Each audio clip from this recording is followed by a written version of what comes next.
Good morning students, welcome in my YouTube classes. I am Rahul Gupta, science expert. Let's start chapter 13 hydrocarbon class 11 second videos.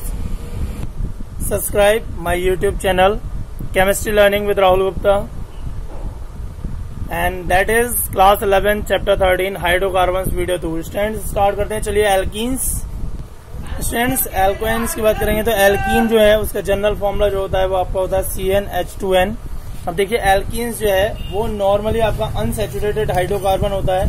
इसमें कम से कम एक double bond होना जरूरी है.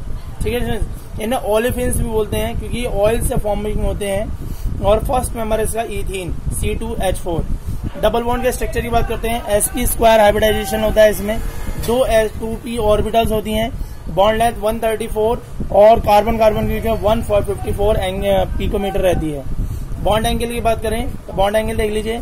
Alkenes are easily attacked by reagent और compound which are in search of electrons. Such reagent are called electrophilic reagent. The presence of weaker pi bond makes alkenes unstable molecules in comparison to alkenes, and thus alkenes can be changed into single bond compounds by combining with the electrophilic reagent. Strength जो है double bond की वो 681 kilojoule पर मोल होती है और greater होती है कार्बन कार्बन सिंगल बॉन्ड से. कार्बन कार्बन सिंगल बॉन्ड की बॉन्ड एंथैल्पी होते हैं 348 किलोजूल मोल इनवर्स. ऑर्बिटल की बात करें IUPAC नेम जैसे सबसे पहला रूट वर्ड आता है, फिर सफिक्स आता है. कार्बन की लॉन्गेस्ट चेन यदि जो भी लेंथ रहेगी वो देखेंगे. डबल बॉन्ड को सबसे पहले प्रायोरिटी मिलती है हर जगह ही. So it may be remembered that first member of alkene series is CH2 replacing by 1 in CnH2n known as methane, but has a very short life. As already mentioned, first stable compound of alkene series is C2H4 known as ethene और ethene. ठीक है, IUPAC ने हम बात करेंगे कुछ compounds की. देखिए एल्केन और एल्कीन में आपका सिंगल बॉन्ड में एन आता है, डबल बॉन्ड में इन आता है. कुछ कंपाउंड के स्ट्रक्चर के मॉलिक्यूलर नेम देख लेते हैं. बहुत ध्यान से नोट करते चलिएगा स्टूडेंट्स. देखिए ये इनके नेम में पहला propene for 1 but 1 ene, but 2 ene, 2 methyl prop 1 ene, 3 methyl but 1 ene. तो हर जगह डबल बॉन्ड की पोजीशन को एक्सप्लेनेशन दिया जा रहा है. दिख रहा है स्टूडेंट्स आपको. डबल बॉन्ड को प्रायोरिटी पहले मिलेगी. 1 के साथ इन आया और 2 है मिथाइल ग्रुप पे जुड़ा हुआ. तो 2 मिथाइल प्रोप 1 इन ये नाम हो जाएगा इसका. ये सब्स्टिट्यूएंट्स है और ये पेरेंट कार्बन चेन है. IUPAC नेम समझते चलिएगा स्टूडेंट. तो 2 मिथाइल प्रोप 1 इन. तीसरे नंबर में डबल बॉन्ड को प्रायोरिटी. अब बात करें प्रोपीन तो ब्यूटीन की बात करते हैं. ब्यूटीन आइसोमर्स रिप्रेजेंट करती है नहीं करती है वो भी देख लीजिए आप. C4H8 फॉर्मूला होता है ब्यूटीन का. ब्यूटेन के 2 आइसोमर्स होते हैं, ब्यूट 1 इन, ब्यूट 2 इन और 2 मिथाइल प्रोप 1 इन. ये 3 आइसोमर्स होते हैं जिन्हें हम बोलते हैं स्ट्रक्चरल आइसोमर्स. क्योंकि इनके स्ट्रक्चर्स में डिफरेंस है इसलिए इन्हें बोलेंगे structural isomers. As an alkenes ethene and propene can have only one structure, but alkenes higher than propene have different isomers. Alkene processing C4H8 as molecular formula can be written in the 3 ways. अब geometrical isomers आप समझ लीजिए इसमें 2 type के आपके रहते हैं. एक होता है स्टीरियो आइसोमर्स और दूसरा आपका रहेगा सिस और ट्रांस यानी ज्योमेट्रिकल आइसोमर्स में. ठीक है स्टूडेंट्स, जब दोनों की एक जैसी पोजीशन रहती है तो वहां पर सिस और ट्रांस वाली कोई कंडीशन रहती है. और चेन और इसका आपका पोजीशन आइसोमेरिज्म भी एल्कीन इथीन रिप्रेजेंट करती हैं. चेन, पोजीशन और ट्रांस. जेमेस्ट्री आइसोमेरिज्म की बात करेंगे तो double bonded carbon atoms have to satisfy the remaining 2 valence by joining with 2 atoms और groups. If 2 atoms or groups attached to each carbon atom are difficult, they can be represented by YXC double bond CXY. Like a structure can be represented in the space in the following 2 ways. 2 तरह से represent कर सकते हैं. ये position isomers है. ठीक है student, दिख रहा है आपको यहाँ पर पोजीशन आइसोमर्स जो इसकी पोजीशन को रिप्रेजेंट कर रहा है. उसके बाद ये देखिए. So 2 identical atoms, it means both the X and Y lie on the same side of the double bond, but दूसरी कंडीशन क्या है, दोनों X और दोनों Y जो है अक्रॉस हो डबल बॉन्ड के यानी opposite sides of the double bond. इसे ज्योमेट्री आइसोमर्स कहते हैं. सो डिपोजिशन. सो स्टूडेंट ये ज्योमेट्री आइसोमर्स रिप्रेजेंट करते हैं. ठीक है स्टूडेंट्स, बहुत ध्यान से देखिएगा यहाँ पर. So the isomers of the type. So students the isomer of the type A in which 2 identical atoms or groups lie on the same side of the double bond is called cis isomer, and the other isomer of the type in which 2 identical atom or group lie on the opposite side of the double bond is called trans isomer. Cis or trans isomer have the same structure but have different configuration, arrangement of atom or groups in the space. Okay students, so due to different arrangement of atoms or group in space, these isomers differ in their properties like melting point, boiling point, dipole moment, solubility etc. Geometry. Cis isomers of butene are represented that. अब butene का देख लीजिए आप यहाँ पे structure, ये सिस है और दूसरा ट्रांस होगा। देखिए सेम पोजीशन सिस और अपोजिट पोजीशन को बोलेंगे ट्रांस। अपोजिट पोजीशन पे क्या बोलेंगे हम? ट्रांस। यहाँ पर सिस है, ये पोलर अरेंजमेंट है। बॉइलिंग पॉइंट 277, म्यू की आपका जो डाइपोल मोमेंट है उसकी वैल्यू 0.33 डी। स्टूडेंट समझ में आ रहा है? ये ट्रांस टू इन, इसके लिए जो डाइपोल मोमेंट है वो 0 होगा। बॉइलिंग पॉइंट 273 डिग्री केल्विन, इसे बोलेंगे हम ट्रांस ब्यूटीन। बहुत इंपॉर्टेंटली समझ लीजिए कितना इंपॉर्टेंट है ये, आपको यहाँ पे दिख रहा होगा। तो यहाँ पे ट्रांस आइसोमर जो है उसका हाई मेल्टिंग पॉइंट रहता है। It is in the case of solid it is observe that the trans isomer have higher melting point than the cis form. Geometrical और cis trans isomerism is called shown by alkenes in the types XYCCXY। अब इसके prepare की बात करते हैं। Alkyne से aryl halide, विनिकल halide, alcohol. देखिए alkyne on partial reduction with calculated amount of dihydrogen in the presence of palladised और charcoal partially deactivated with poisoner like sulphur और कंपाउंड ट्यूनोलिन गिव एल्कीन्स। ठीक है, एल्कीन्स बन जाएगा। Alkyne की reaction कराएंगे पैलेडियम और चारकोल के प्रेजेंट में तो सिस एल्कीन बन जाएगा। दो टाइप से, पैलेडाइज्ड चारकोल और लिंडार कैटलिस्ट या सोडियम इन लिक्विड अमोनिया। ठीक है स्टूडेंट्स, दोनों रिएक्शन भी समझिएगा। यहाँ पर एल्काइन से एल्कीन्स में कन्वर्ट हो जाता है पार्शियली कैटलिक हाइड्रोजनेशन से। बाय हाइड्रोजन से रिएक्शन कराएंगे। पहली रिएक्शन हाइड्रोजन की प्रेजेंस में पैलेडियम और कार्बन या बेरियम सल्फेट और सोडियम और लिक्विड अमोनिया की प्रेजेंस में ये सिस और ट्रांस अमीन रिप्रेजेंट करते हैं, यानी एल्कीन प्रेजेंट करते हैं। ये देखिए स्टूडेंट्स, ये दोनों टाइप ध्यान से देखिए। यहाँ पर पहले वाले में सिस, दूसरे वाले में ट्रांस। सिस बनेगा पैलेडियम और कार्बन की प्रेजेंस में और ट्रांस सोडियम और लिक्विड अमोनिया की प्रेजेंस में बनेगा। बहुत ध्यान से नोट करते जाइएगा स्टूडेंट्स, यहाँ पर जहां भी समझ में आया पूछिएगा। और प्रोपाइन से प्रोपीन भी बन सकता है, इथाइन से इथीन भी बन सकता है, एल्कीन से एल्कीन भी बनेगा, एल्काइन से एल्कीन भी बनेगा। दोनों इंपॉर्टेंट रिएक्शन है। उसके बाद दूसरा टाइप आपको आता है एल्काइल हैलाइड का। दिख रहा है 2 ब्यूटीन से आपका क्या बन जाएगा? ये सिस 2 ब्यूटीन बन जाएगा। ये ब्यूटेन था आपके पास, ब्यूटेन से बन गया ब्यूटीन।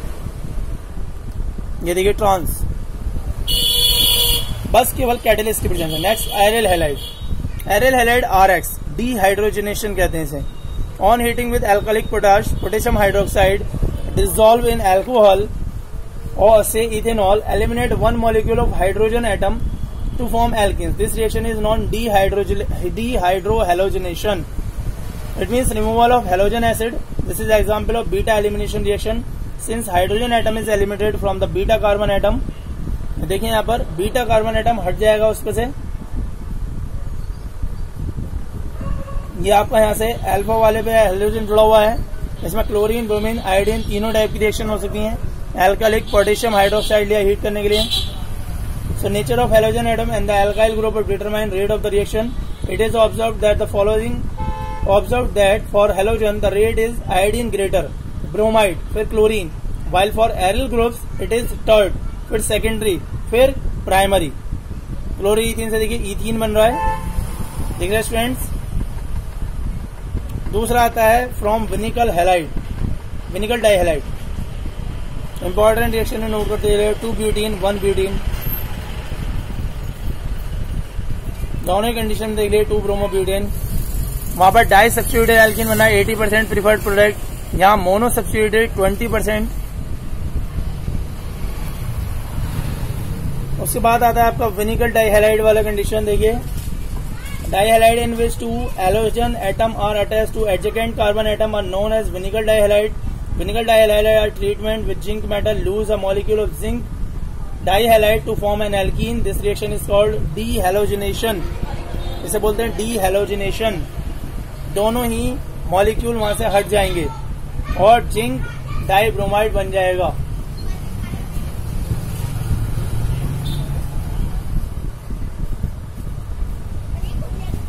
नोट कर लिया स्टूडेंट्स, इसे नोट करते चलेगा। देखिए जिंक के साथ रिएक्शन कर लेगा, डाई हैलाइड बना लेगा, zinc die halide, zinc X2 ZnX2 ये फॉर्म्ड हो जाएगा आपका। इंपॉर्टेंट रिएक्शन है, नोट करते चलिएगा। डाइब्रोमोमीथेन से देखिए क्या बन जाएगा, डाइब्रोमो इथेन है, इथीन बन गया। जिंक ब्रोमाइड अलग, खत्म। डाइब्रोमो प्रोपेन से प्रोपेन प्रोपीन बन जाएगा, जिंक के साथ ब्रोमीन अलग। Important reaction. Alcohol, from alcohol by acidic dehydration. तो देखिए alcohol on heating with concentrated sulphuric acid form alkenes with the estimation of 1 water molecule. Since 1 water molecule is eliminated from the alcohol molecule in the presence of an acid, this reaction is known as acidic dehydration of alcohol.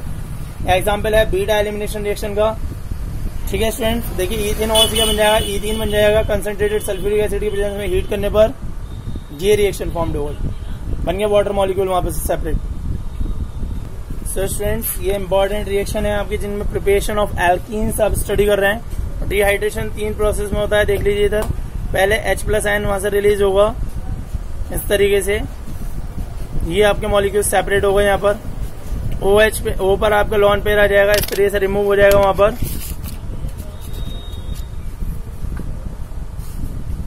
Note करते चलिएगा इस reaction को students, बहुत important है।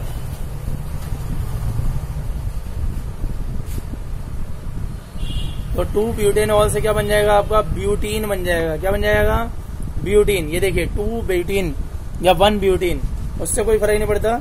बहुत ही important reaction है water molecule से। ये लेस स्टेबल नीचे वाली और ऊपर वाला मेजर प्रोडक्ट 2-ब्यूटीन जो है वो मेजर प्रोडक्ट बनेगा।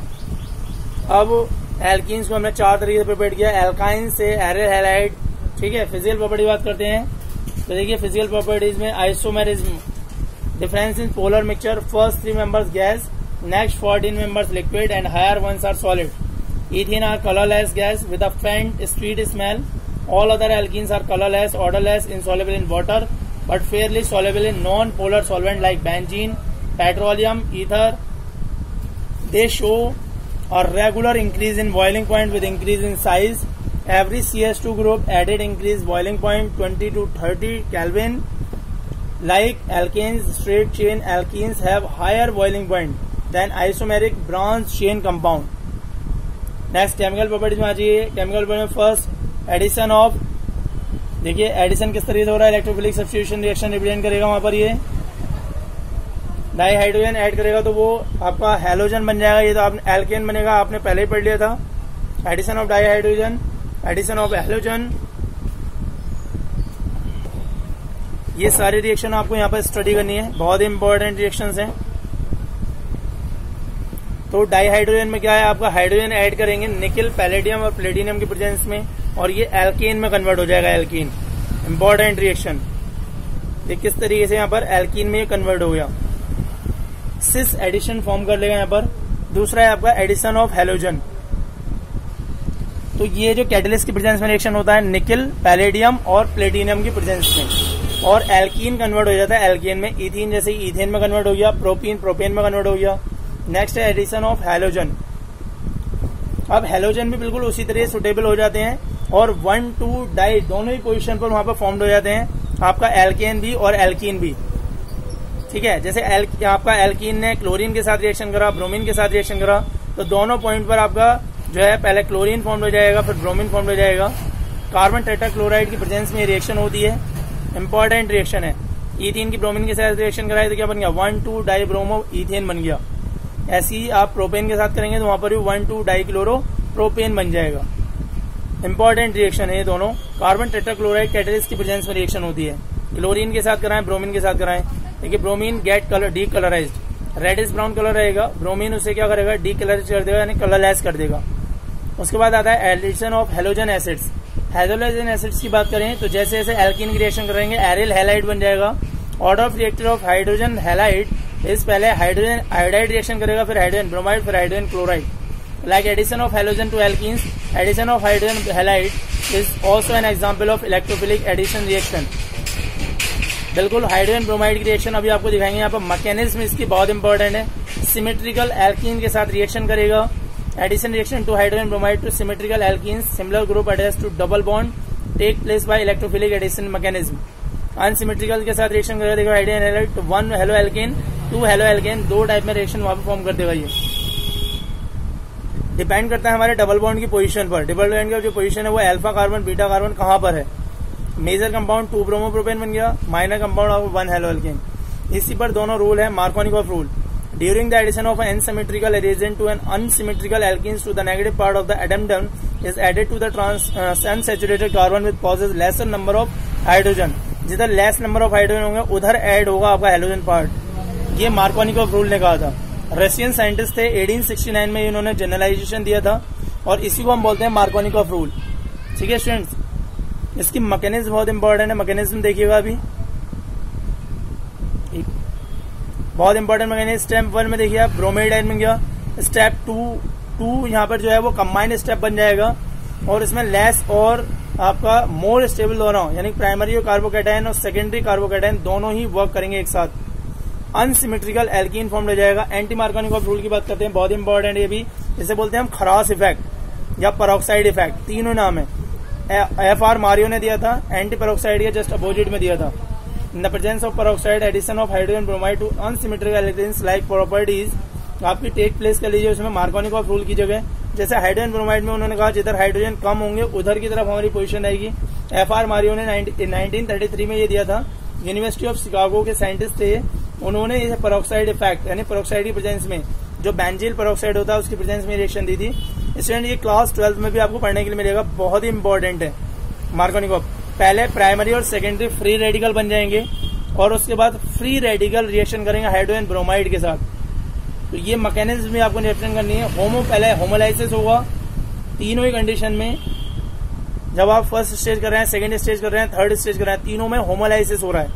Next addition of sulphuric acid. Sulphuric acid के साथ रिएक्शन करेंगे। Cold concentrated sulphuric acid add to alkenes in accordance with Markovnikov rule. Alkyl hydrogen sulphate form हो जाता है। इस रिएक्शन को भी देख लीजिए, ये एल्काइल हाइड्रोजन सल्फेट फॉर्म कर रहा है। जैसे इथीन के साथ रिएक्शन कराई, प्रोपिन के साथ रिएक्शन कराई सल्फ्यूरिक एसिड ने, तो वहां पर इथीन क्या बना लेगा, ethyl hydrogen sulphate, propyl hydrogen sulphate, इस तरीके से कंपाउंड बन जाएंगे। उसके बाद आता है water addition. In the presence of a few drops of concentrated sulphuric acid alkenes react with water and form alcohol in accordance with the Markovnikov rule. Water के साथ रिएक्शन देख लीजिए, बहुत ही इंपॉर्टेंट रिएक्शन है यहाँ पर आपकी। और 2 मिथाइल प्रोपेन 2 ऑल बन जाएगा यहाँ पर जब आप रिएक्शन करेंगे 2 मिथाइल प्रोपेन की। देखिए ये 2 मिथाइल प्रोपेन 2 ऑल, ये कंबाइंड कंपाउंड बनता है। फिर ऑक्सीडेशन देख लेते हैं। Alkenes on reaction with cold dilute aqueous solution of potassium permanganate, जिसे बोलते हैं हम बेयर रिएजेंट, प्रोड्यूस विनिकल ग्लाइकॉल्स।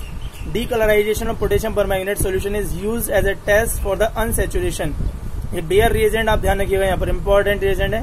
पोटेशियम परमैंगनेट सॉल्यूशन को कहते हैं एक्वस सॉल्यूशन के। तो इथीन 1,2 डाइऑल बन गया यहाँ पर, ये जिसे बोलते हैं हम ग्लाइकॉल जनरल फॉर्म में। पर्पल कलर को डीकलराइज कर देगा ग्लाइकॉल। ऐसे ही प्रोपीन से रिएक्शन कराएंगे तो प्रोपेन 1,2 डाइऑल बन जाएगा।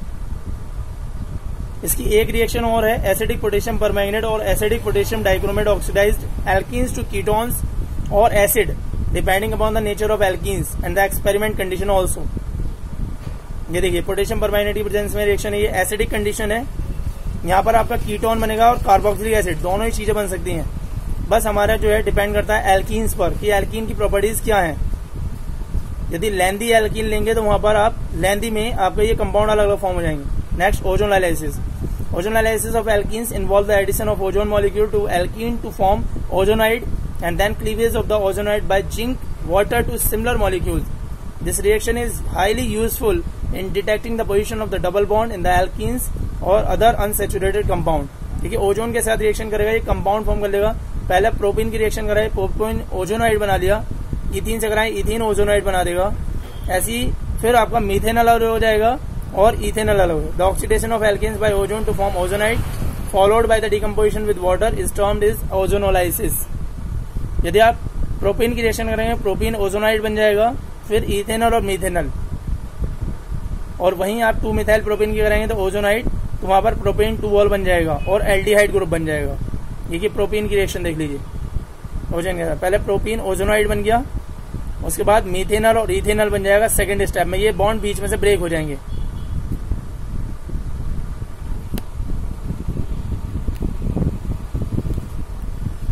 नेक्स्ट है आपका यहाँ पर पॉलीमराइजेशन, लास्ट रिएक्शन इसकी। सो पॉलीमराइजेशन, इसमें जो आपका पॉलीमराइजेशन जो है, लार्ज मॉलिक्यूल एक दूसरे के साथ जब मॉलिक्यूल बनाएंगे, बॉन्ड फॉर्म करेंगे, ओपन करेंगे, तो ये पॉलीमर फॉर्म कर लेगा। और जो यूज हो रहे हैं उन्हें बोलते हैं मोनोमर। यदि एक मॉलिक्यूल जैसे इथीन का यूज करें तो इथीन क्या हो जाएगा, वहां पे मोनोमर हो जाएगा, और इथीन से बन जाएगा पॉलीथीन जब उसके मॉलिक्यूल N एक साथ कंबाइंड हो जाएंगे। So N is the number of molecules of ethene. Higher temperature, higher pressure पर ये रिएक्शन होती है कैटेलिस्ट की प्रेजेंस में। अंडरस्टैंड?